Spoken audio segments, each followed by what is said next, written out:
Alright, let's get this started. Hello, everybody. Oh, I don't even have the chat up. Let's get this started. Don't get it started right.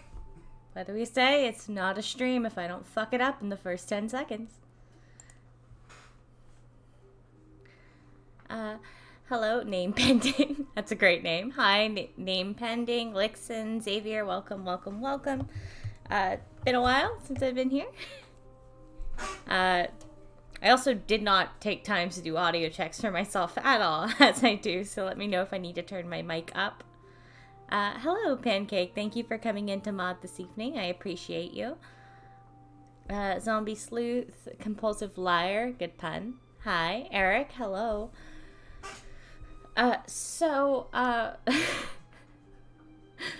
This entire art piece stemmed from me just, deciding I want to play a Drake Warden, and then falling down the rabbit hole of I'm designing a Drake Warden. I have her ready for a game now, and all of my DMs are aware of her existence and are probably hating me for it. I'm absolutely one of those players who, while I don't switch characters, I commit to what I chose. I'm definitely somebody who designs characters often, and therefore my DMs have to hear about them.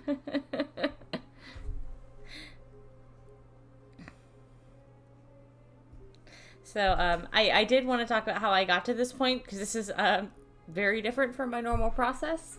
I don't particularly want to call this lineless, but I guess painted. Less strong line art.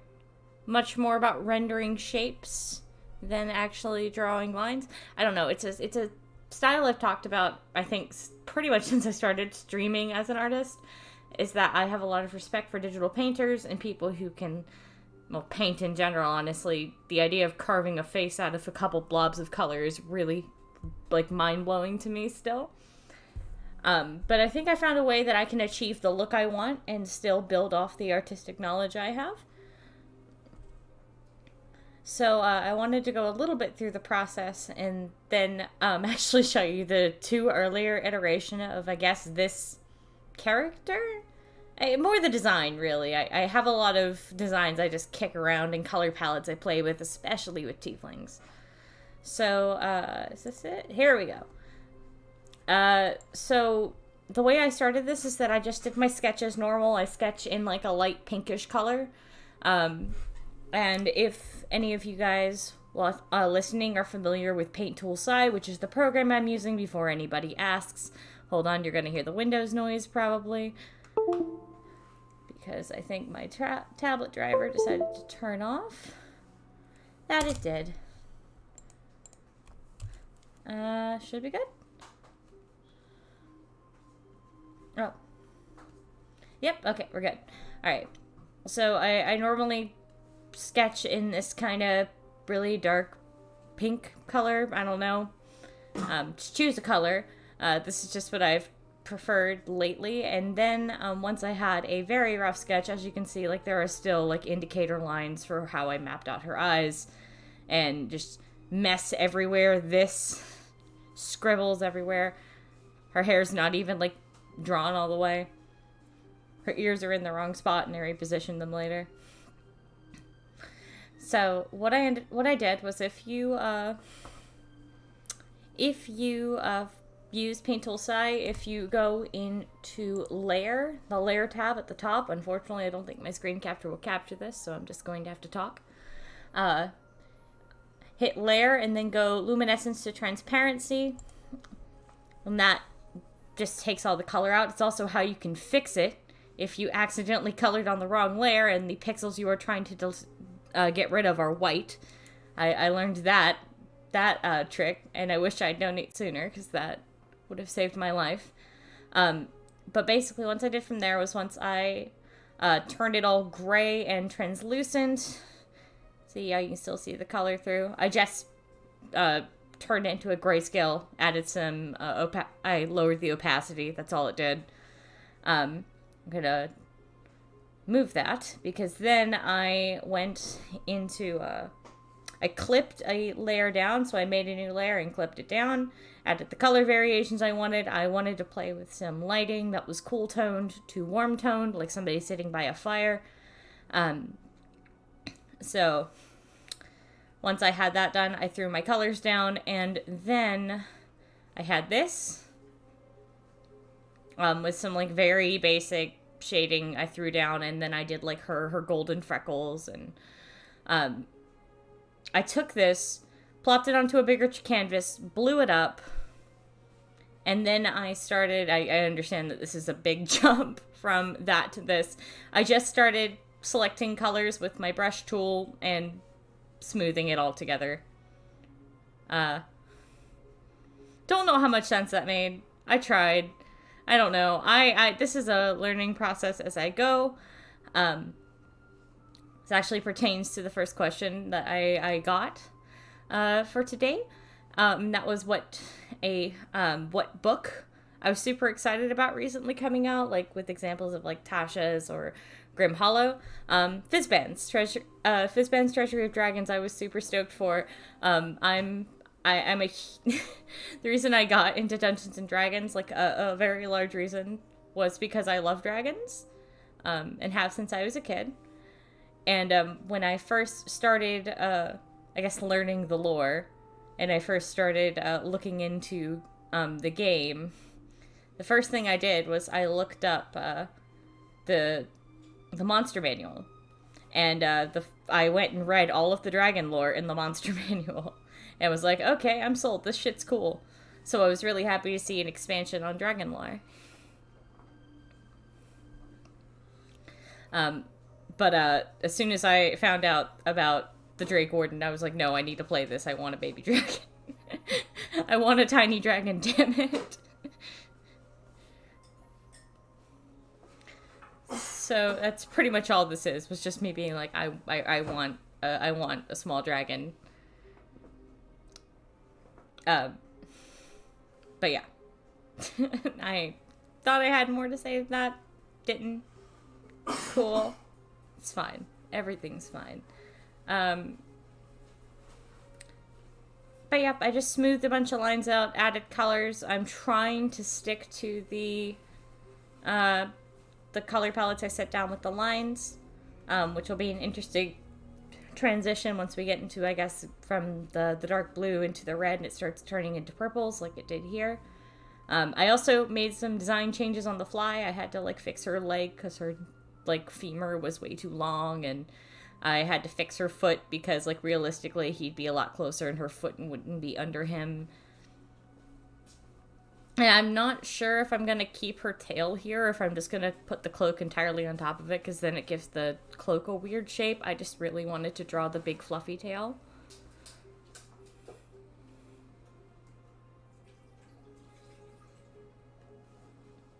I should also say, because I see it discussed in the chat, terms of class, I don't give a fuck about how powerful it is. If I have fun playing it, I have fun playing it. So before people start going off about rangers, doesn't really matter to me. I could have fun playing just about anything, if I'm honest. Ah, hello, Burger.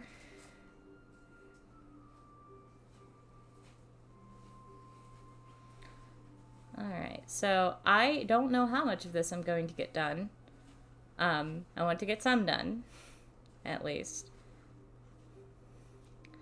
I guess I should say I started giving Drake Warden a bigger look because the game I play on Sunday, Into the Farwood, we're looking at really the wrap-up of the campaign. Not anytime soon, of course. We got about a year left, according to my DM. But we were starting to talk about new game stuff. And I will not say this out loud because he will kill me, but the prospect of new game stuff may or may not have led me down a rabbit hole. And before Ben listens back to this and yells at me, no, I'm not writing a concept, I'm just drawing. Leave me alone.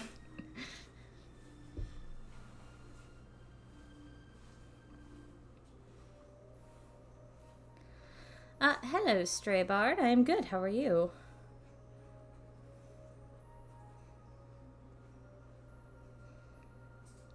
Again, I could have fun playing the normal ranger and have had fun playing the normal ranger. I've also had fun playing revised. I don't know. I'm somebody who I can have fun in the game without necessarily being super powerful. I don't know. I'm much more there for a narrative than a mechanic. Granted, I've definitely played Broken Class before. So, I don't know. I'm just not as... I don't want to say uptight, because that sounds like I'm saying something mean about people who do enjoy playing the game that way. It's just not how I view the play. It's not how I view the game, I guess, is the best way I should say it.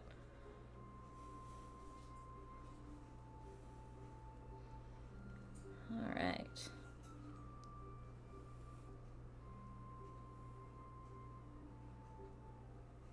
I like to play a lot of things. I think the only class I never see myself playing is Artificer. And that's, I shouldn't say never, because never's a long time. I don't see myself playing one anytime soon, just because I'm kind of on a... I don't know. I haven't had a concept that particularly sounds like something I would like to play. At least not in my mind. Which is obviously, you know, apt to change. I didn't think I'd ever play a fighter, and there I am playing Luna, so...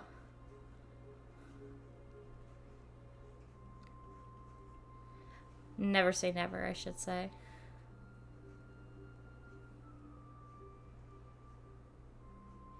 No, guys, different Ben. Different Ben.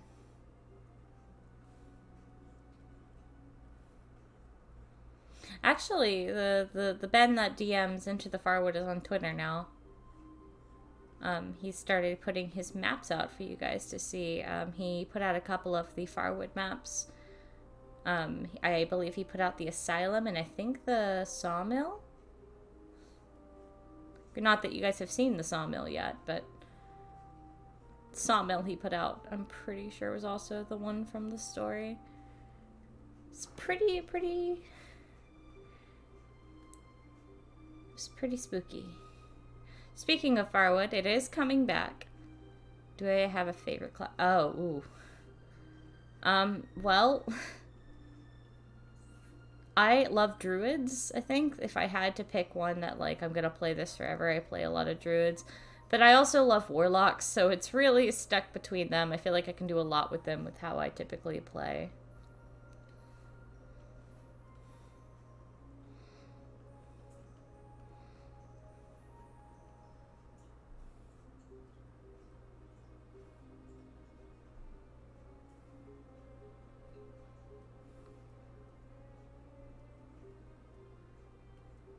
I don't know. I'm sure some people have fun playing Artificer. I'm just not one of them. And we've got a pretty cool Artificer in Velwyn's party in Into the Farwood. Our Skank is an Artificer, and he's great.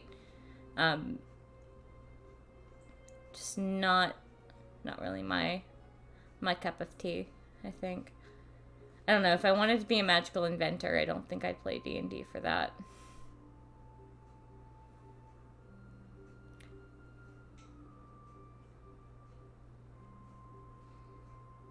Warlocks are so fun, and can't get endings with them. I mean, you absolutely can get a good ending with a Warlock. I'm kidding, so please, nobody freak out. Warlocks are so fun. Pact of the Fiend, I think, is one of my favorites right now. Pact of the Raven the Raven Queen will always be up there. Fiendlocks are pretty great. I also love a good Hexblade.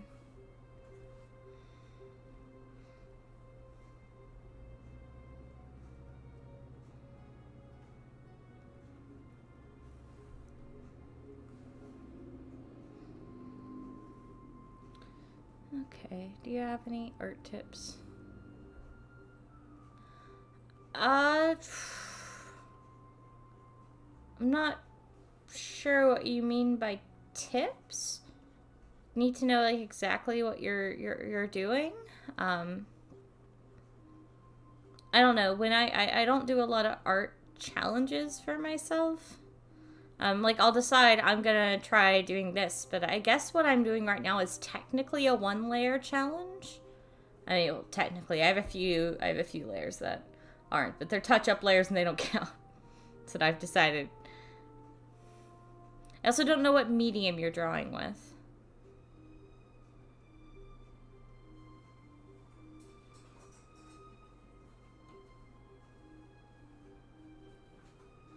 I haven't gotten to use Hurl Through Hell on my Warlock yet. She's a level 11 Warlock, so she hasn't gotten Hurl Through Hell yet. But God, when I get it, I'm going to be so fucked up.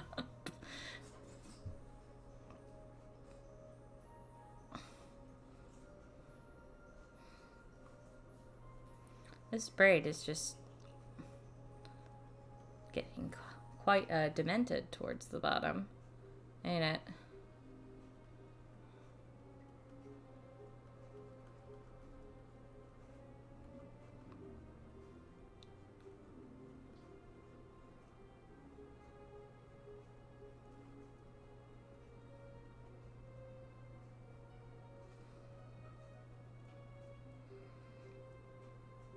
Yeah, I mean, I don't know, like, what you want to draw is the problem. Can't really offer tips if I don't know exactly what you're in the mood to draw, unfortunately. I'm not sure if it's an official thing. Pact of the Raven Queen was something that was out in UA when I first started playing, I believe. It's pretty cool. You get a familiar just kind of off the bat, and the entire class is focused around it. It's pretty neat, though.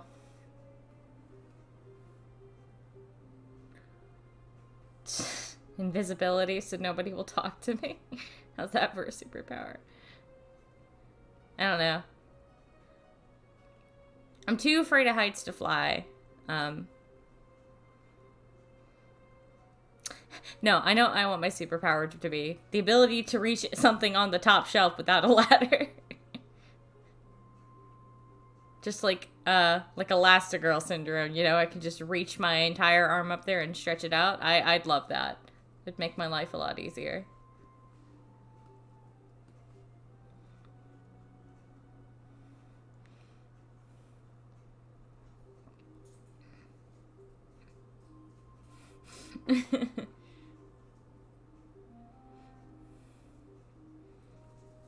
I mean, teleportation would be pretty sweet, but, I would just like to be able to reach things. Thank you. It's not easy being vertically challenged in these times.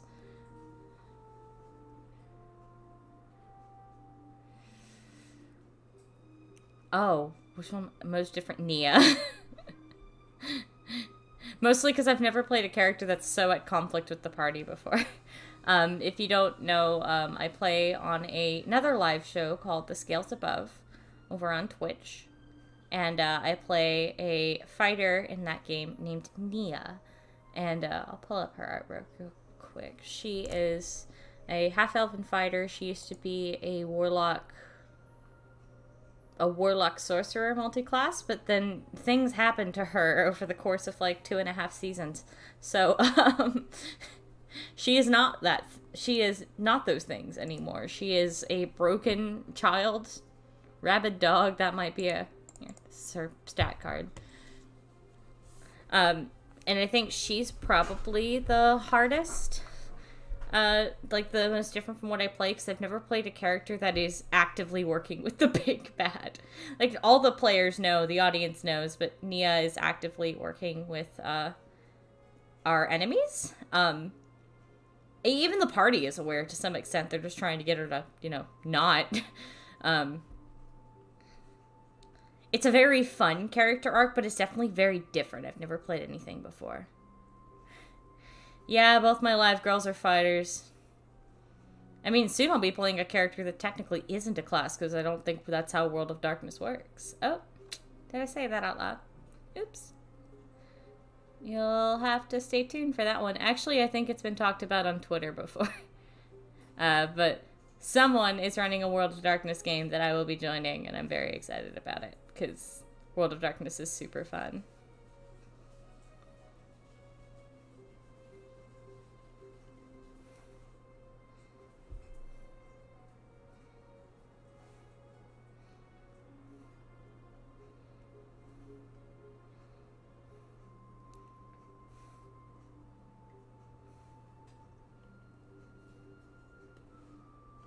Alright.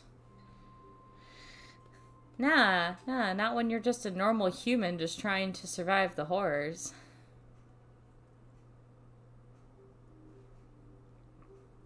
I do very much like playing fighters. I've just been playing a lot of them lately.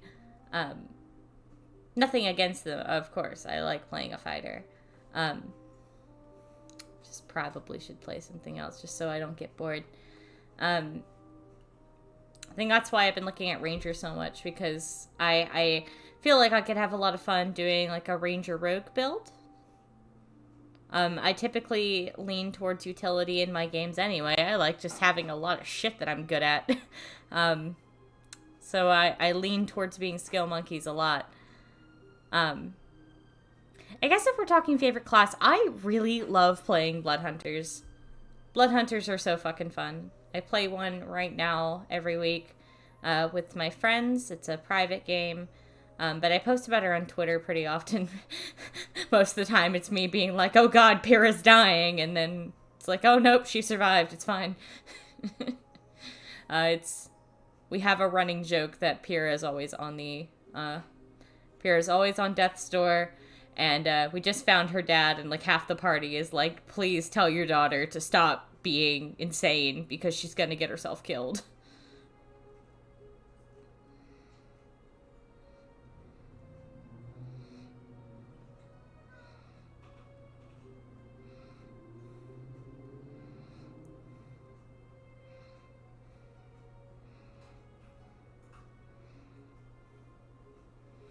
There we go.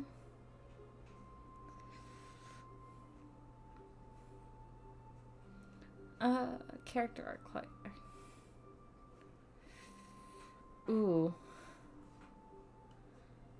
I don't know, honestly. In terms of archetype, I think I guess one of them is kind of one I'm living out right now, but hasn't exactly happened yet, as I've wanted to play royalty for a really long time, but I didn't want to play it badly. Like, I didn't want it to be a very, like, stereotypical, I guess. I wanted it to be believable I was once royalty. And that's how my character Valwyn came from. That's where Into the Farwoods narrator came from, is that I wanted to play a royal that was a believable royal, so an exiled one. But not one that was, like, super annoying and edgy, I guess. I guess also I'm in Nia. I've always wanted to play a character that had a strong redemption arc, but it's cool that it's happening in the game itself, and it's not like Nia's. Well, she's facing some shit that she did before, but a lot of what Nia did that I think qualifies for a redemption arc is stuff she did in the game, or at least in the confines of the game that she's now only telling the party about.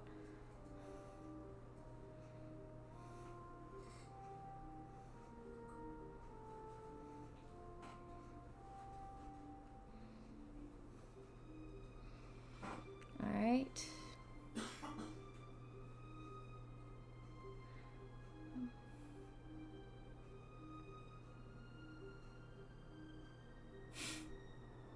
That's not even a joke. I don't expect Pyrrha to live, and if she does die, I want her to go out the way Molly Mock did, just saying fuck you and spitting in whoever's killing her face.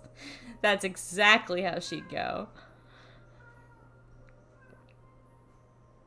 We had quite a close call. There's a vampire after us, and he caught us, and we tried to take him, and it was not a wise decision for us to try to take him. Not that we had much of a choice. He was blocking our path.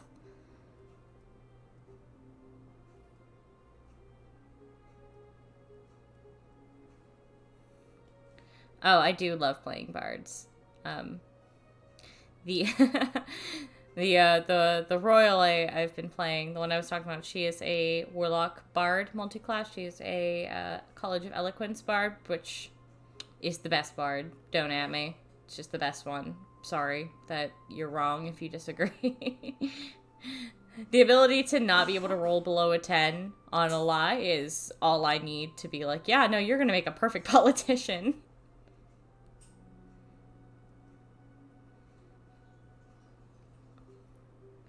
Alright, let's see if we can get the little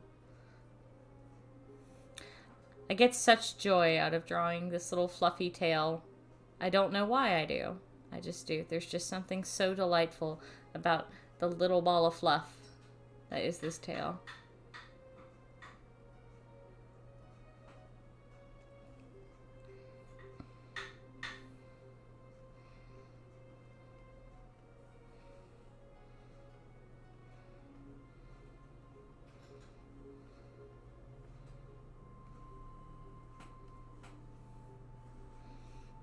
Yeah, I'm sorry. It's just fucking eloquence bards are the best bards. Take that, Nathaniel, and your glamour bardness.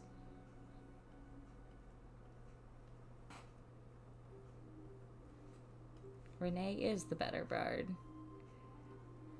I shouldn't say that. Davvy's not feeling good right now.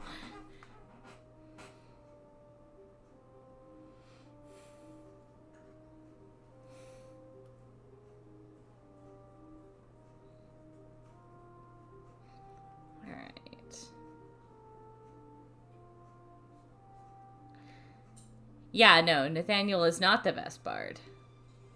You've seen Renee. Nathaniel may be the best witch taker, but he is not the best bard here, and he will not take that. He will not take that crown away from my girl.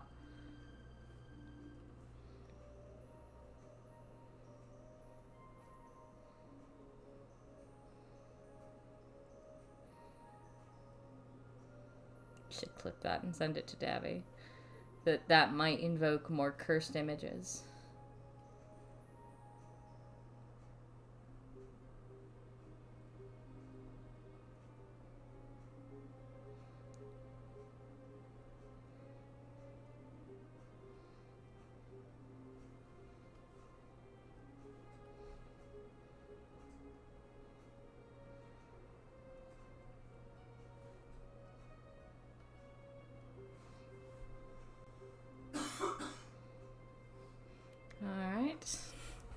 I very much have enjoyed being on Necrohunt. I'm honestly sad that we're getting close to what I assume is an ending.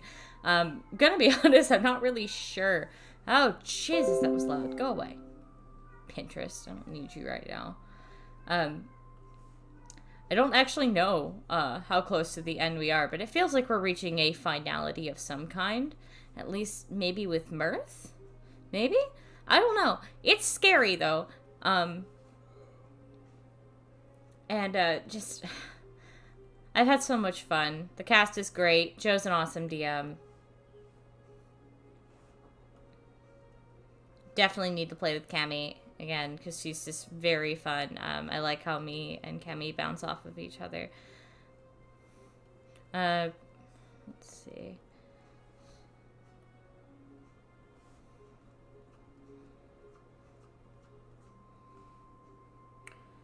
No, actually the girl does not have a name either. I should, let's circle back to this.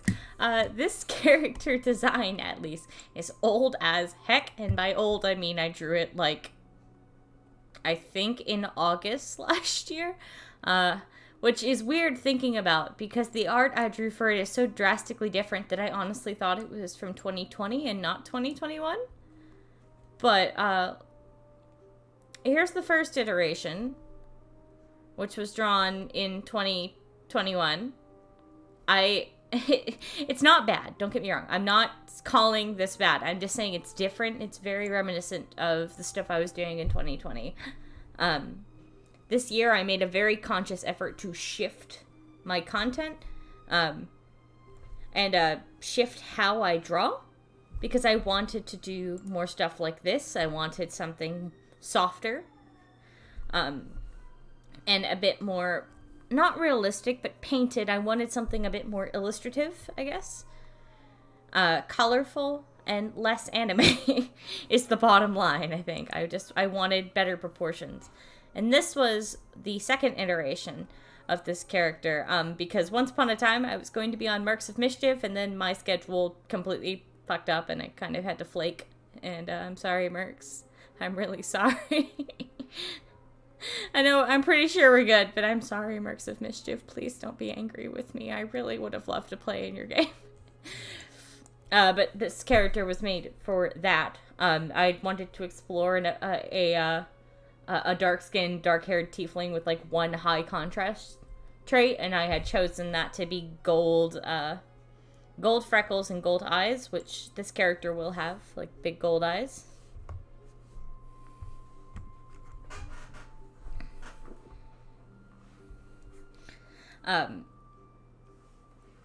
And I believe the other character's name was Obsidian, and that's what I've been naming all the files of this character, is like Obsidian the Drake Warden, 1 through 5 or whatever.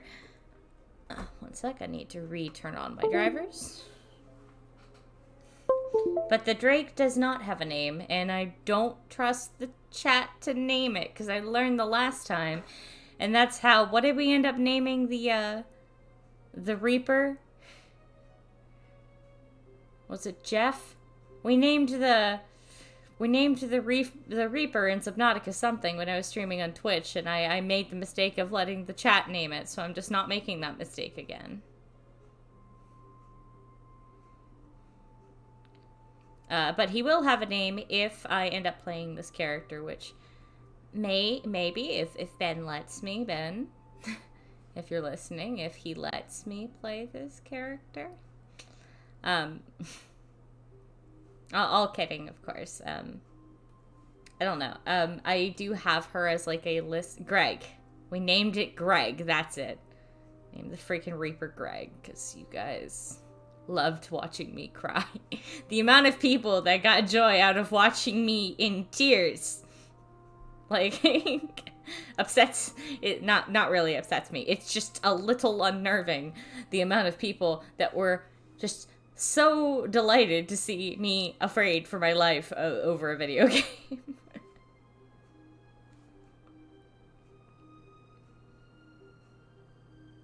Alright. Let's get all this hair highlighted, and then I don't know what else we're working on because I have no order of operations for this picture. I'm just doing this. I imagined it as a boy. I keep calling it like the goodest boy. So I think it's a boy.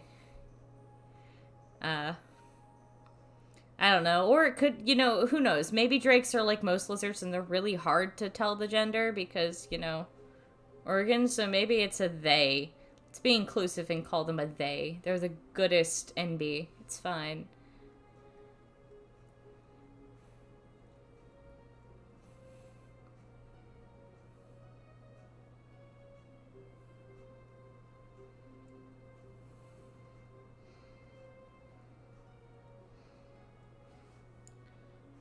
Alright.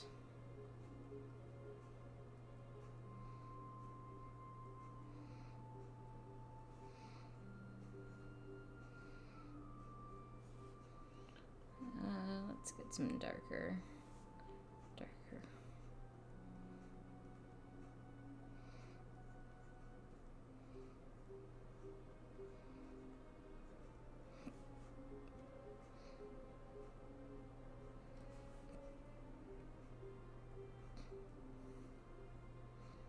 There we go.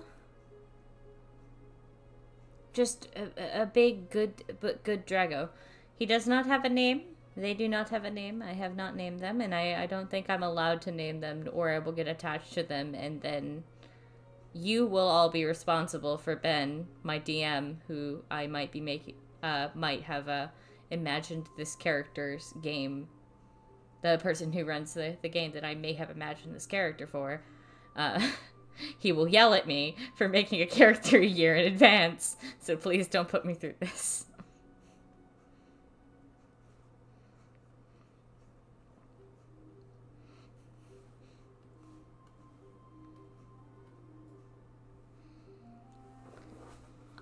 I don't know, because there's also a strong possibility one of the players might be being a sibling with one of my character's sibling.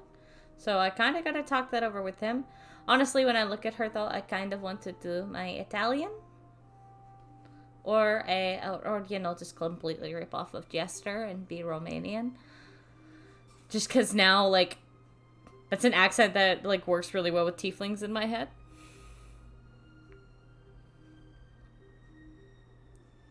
But I don't know yet, because I also don't know what is a common accent for the region that I may or may not have imagined this character for. It's kind of Nordic, as far as I understand, and I don't really know how to do a... honestly, I think my DM would kill it faster if I named it after him. Thankfully, Drake Wardens, this is a summon, I'm pretty sure.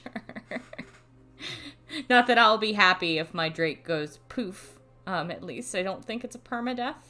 And honestly, I think that this thing looks too much like a dog for my DM to actually kill it. Anyway, at least for Ben to actually kill it. Nova is a different can of worms, but anybody who watches Roll for Damage also knows that Nova is a completely different kind of entity.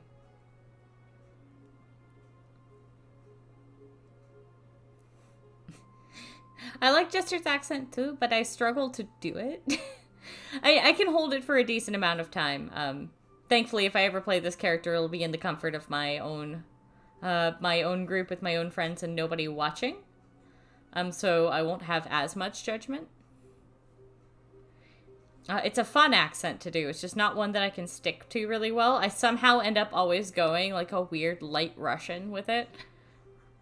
Which I guess isn't super, super far off if I'm really thinking about how I pose my tongue for both of those accents, but still.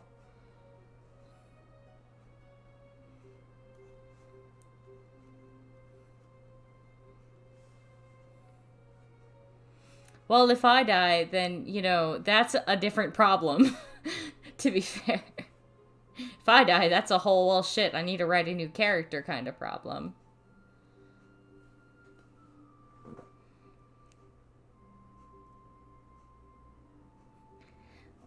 Nova's a fantastic DM. I rag on him a lot, but Nova is a fantastic DM, and everything he's done to me in game has been with player consent.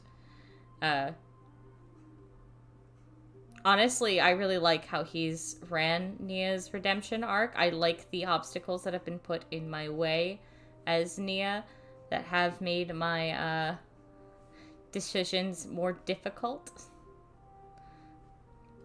I appreciate that I am being forced into very difficult situations, and it was really, I don't want to act like I'm happy that Nia did this, because obviously I'm not, because I just shouldn't want my character to do things like this, but I'm glad that she made the steps back that she did at the end of our last season. If you didn't watch that, I don't know when our season finale is gonna come out, but I would suggest stepping away for like 5 minutes, otherwise you're gonna have a spoiler. Sorry. I'll give you that warning now. Okay. So Nia took a step back, in my eyes at least. She took a step back when she lied to the party at the end of our latest season. She lied to the party and said that Sam and Payne had attacked her, when in reality she staged it. And that was to cover up the fact she had summoned them to the ship when she was drowning in the water. And instead of explaining to them that she had a means of summoning the Bastard Five, she was like, no, they're just angry at me now. And seeing Nia having her do that after the amount of time she spent kind of realizing she's been a terrible person, and having her make those walks backward back into the comfort of, no, I was justified, even if it was just, I'm justified in telling this lie. It's good character growth. I enjoy playing very conflicted characters, and Nia is definitely one of the most conflicted I think I've ever played.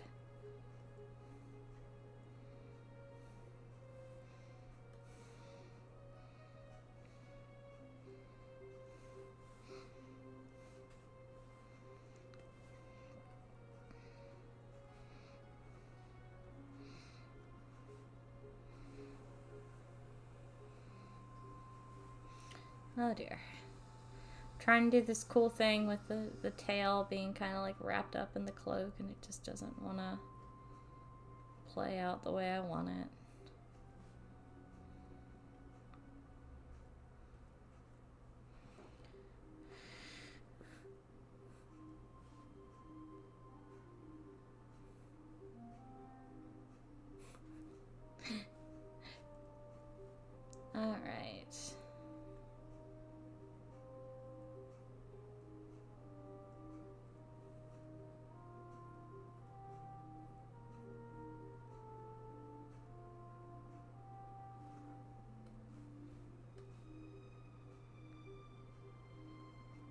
add some, I think, wear and tear to the bottom of the cloak, maybe. I don't know, she's gonna be a ranger. She's not gonna have perfectly pristine clothes, right?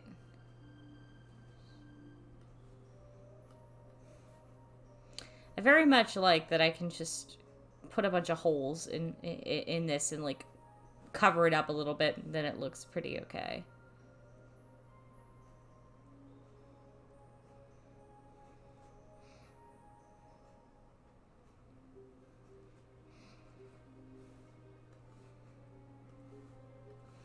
And doing this all on one layer is also kind of a game changer, I think, in my brain.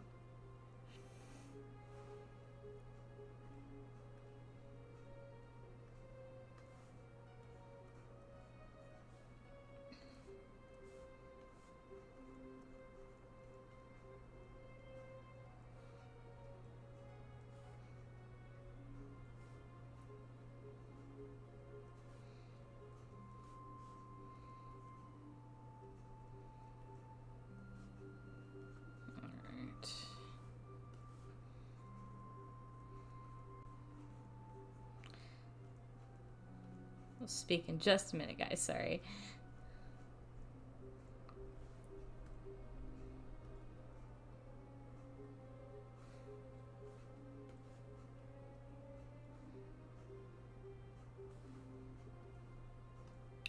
Just trying to get my colors together. Here we go.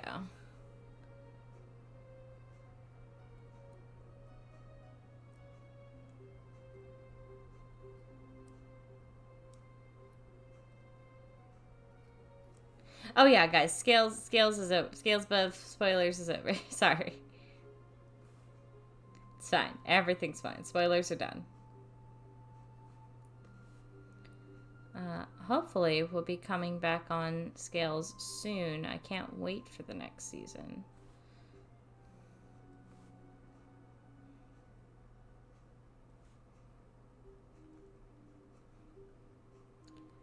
I think our current plan is coming back in February, but I could be wrong.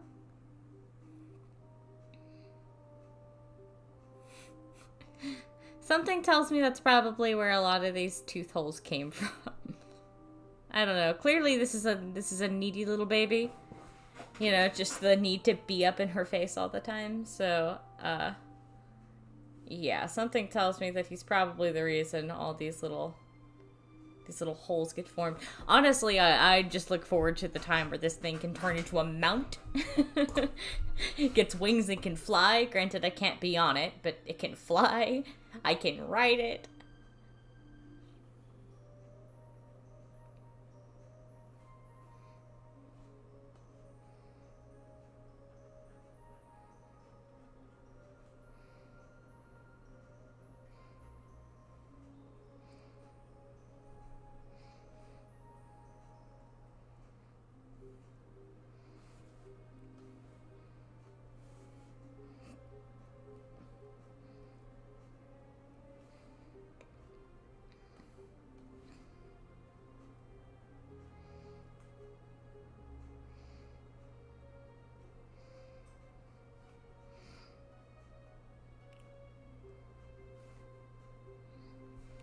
Alright.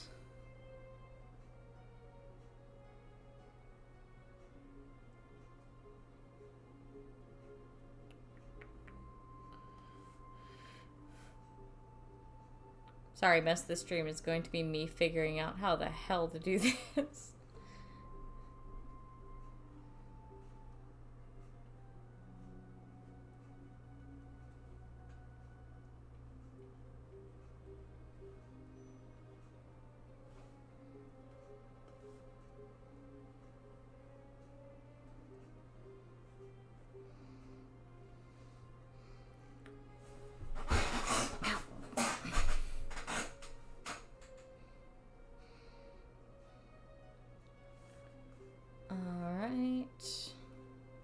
I think I'm ready to start working some color into this red just to break it up a little bit. Except over here. Over here, not so much.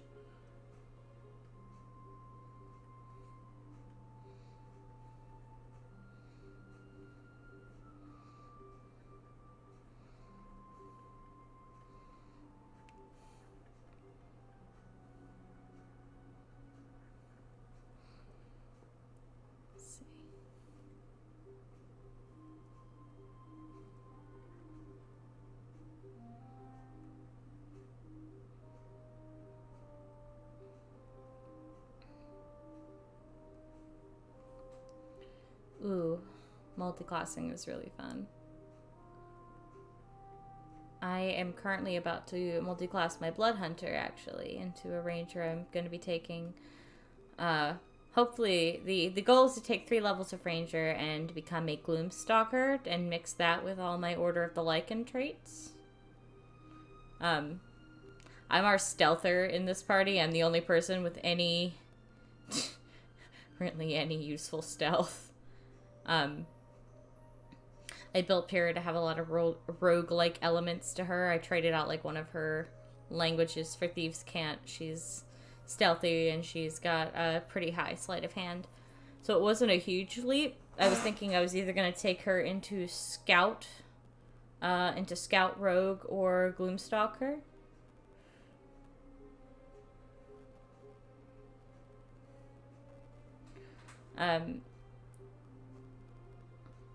Actually, this character here, if I do end up playing her, I was looking at going like 7 levels of the ranger by the end of it and 3 levels of rogue to take scout.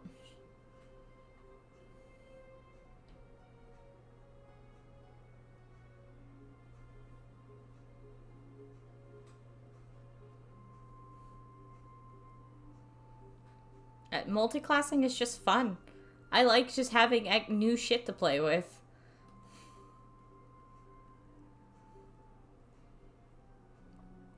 I'm not somebody who generally likes playing for powerful builds, but I like making sure my character is good at the specific skills that I built them to have.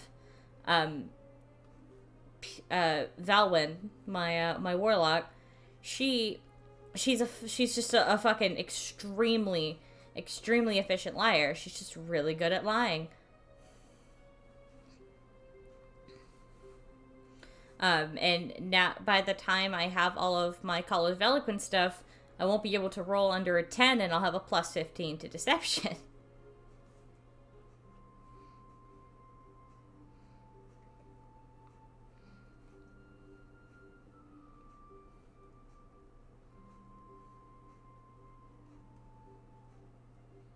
I think that leg needs to be, yeah.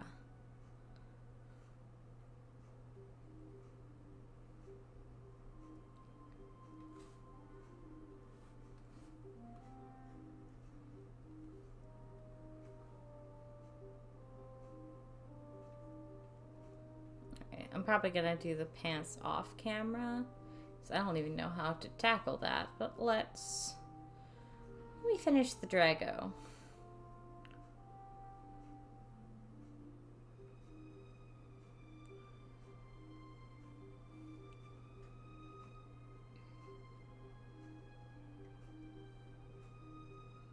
Let's finish the Drago. Oh, ooh, that's not what I wanted to do. That was not finishing the Drago. Just wanted to add all his little scales.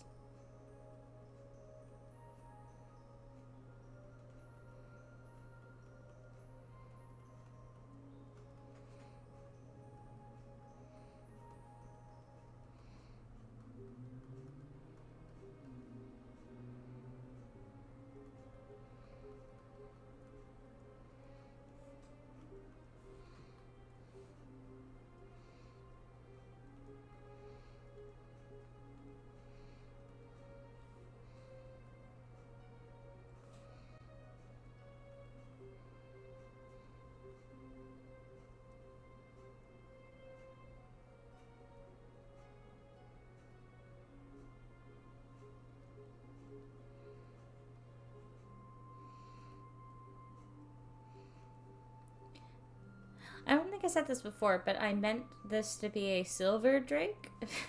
I know that I don't think you particularly get to choose them by color. I think it's by what like their damage, immunity, and damage type is. But silver dragons are my favorite dragons, and the campaign is meant to be in a snowy place, which seems like a perfect reason to implement my favorite dragons once again in lore. So it's meant to be a silver dragon, and I love how 5th edition colored the silver dragons. I will go through my monster manual just to look at the pictures. It's very, very pretty illustration. I actually have a really wholesome story of my niece. If you guys don't know, I have a niece who loves her auntie to bits. And I was teaching her, I was showing her Dungeons and Dragons books because she likes pictures and unicorns and she likes unicorns and fairy tales, and she likes pictures. So I showed her some of Auntie's D&D books, and I showed her the dragons, and she started bringing the monster manual over to me from the coffee table, asking to see the dragons. It was really, really cute. But the dragon lore was the first thing I ever read in Dungeons and Dragons lore. Like I said before, first thing I did when I opened a digital copy of the monster manual is I went and read the dragons page. So I wanted to know about D&D dragons. And they're cool. Conclusion is that they are cool as shit, and I like them. And I've been I'm super happy to see more expansions on them. But silver dragons in particular are my favorite, and I don't think anybody summed it up better than RuneSmith did in his big dragon series. But it was saying that they are like weeaboos, but for people. The idea that they collect these relics of humans and elves, and that they just like to watch. They like to just watch us, these weird little monkey people. That's hilarious to me, and I appreciate that. And they're about the closest thing to what I think an actual god walking the plane can be. And I appreciate that they're dragons are the closest things to the actual gods that normally walk the D&D plane, unless, your setting says otherwise. But, power-wise, you got a giant fucking lizard that has all of this magical ability, can hoard all the treasure at once. These things are basically gods, and they just let us live in their world. I love the idea that there is an entity that is, so fucking powerful, it could wipe out our existence in a mere second, and it just decides to watch us because we're entertaining. That's hilarious to me. Actually, scales above trivia, I guess, is that in Nia's original story, the reason why I connected Nia with silver dragons is because in her original story, she was raised by one. Who's in this super remote part of the world we were in. Elves were pretty reclusive. Nia had fallen into the care of this dragon. He's like, well, cool. This kid's interesting. I like just having a person around. Just playing off of that element of D&D dragons.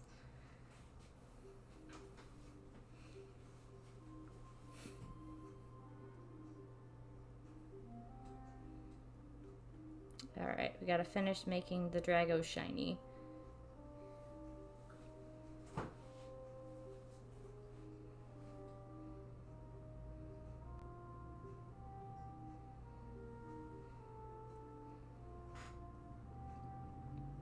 I do like the expansion of all the new dragons and the new Dragonborn. I was really happy to see the new Dragonborn. It's such it's a race I find so interesting, but it's so underpowered. Dragonborn Dragonborn is terrible in terms of the way the race is actually written. So, I was really happy seeing the expansion, for Fizzbands. I also love the new dragons. The Mind Flayer dragon is horrible in every sense of the word, and I want to fight it so bad. The Elder Brain Dragon, I think it's called. I want to fight it. I want to fight it so bad. That thing looks amazing and disgusting, and I want it in one of my D&D games.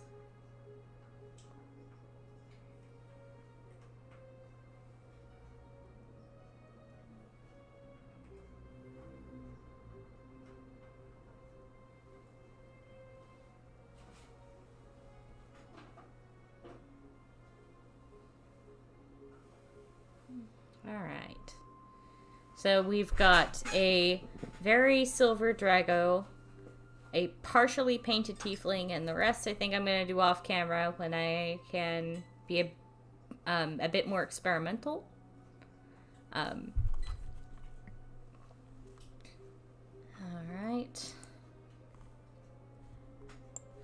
Okay, it was a shorter one today, but I think if I limit myself to the shorter, just once a week streams when I'm just chilling at home and just drawing, might be able to actually do more here on the channel. I'm working on Into the Farwood. It's the next episodes are just pretty lore intensive, and I have to figure out a way to plug it all together to where it makes sense to you guys. It's really hard to explain a campaign when you start in the middle. But I think this is about it today. I will probably be back around same time, sometime next week. I'm going to try and keep these in the evening. And maybe we'll have a new character to draw. Or one of my old ones that just needs a new portrait. That also might happen, because God knows I have enough. Actually, my barbarian Sigrid needs a little bit of a new portrait for the new year. So maybe we'll do that. Alright, you all have a wonderful night, and I will see you guys next week. Or, no, come to Necrohunt. God, I'm not even doing all, like, the shit I've been doing.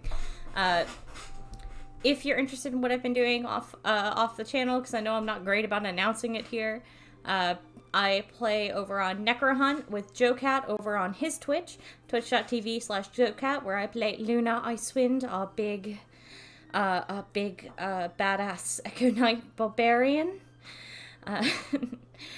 Or you can, normally I play on Friday nights over on The Scales Above, where I play Nia Arian, who is our problem child. What else? What else am I doing? Like I said, I'm going to be in a World of Darkness game soon, and once I have information on that, I will give it to you. I'm very excited, though, because World of Darkness is fun and spooky.